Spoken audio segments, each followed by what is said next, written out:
मेरे सिस्टम में एक 10 GB की फाइल है and if I delete that file वो इंस्टेंटली डिलीट हो जाता है. But if I try to copy the same file it will take around 2 to 3 minutes of time. Now even though हमारे file की size same है, why deletion is faster?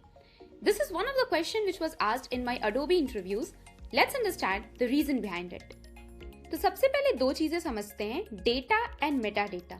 सो हमारे file की जो एक्चुअल कंटेंट होती है उसको हम बोलते हैं डेटा, और जो भी फाइल रिलेटेड इंफॉर्मेशन होती है जैसे कि name of the file, size, location etcetera, इन सब चीजों को बोलते हैं metadata of the file.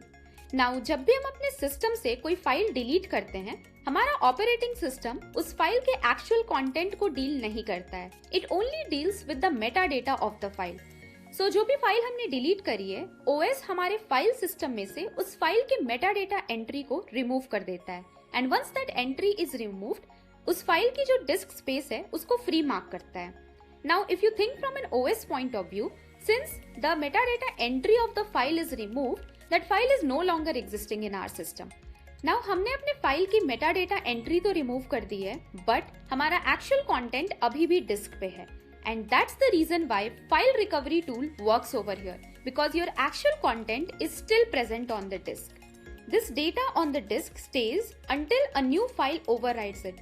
तो जब तक कोई न्यू फाइल इस डेटा ब्लॉक को ओवरराइट नहीं करता है, we can still recover that file. But once this particular data block is overwritten, we can not recover that file anymore. Since we only update the metadata of the file जब भी हम कोई file delete करते हैं, so no matter हमारे file का size 1 MB हो या 10 GB, updating the metadata of the file just takes milliseconds of the time.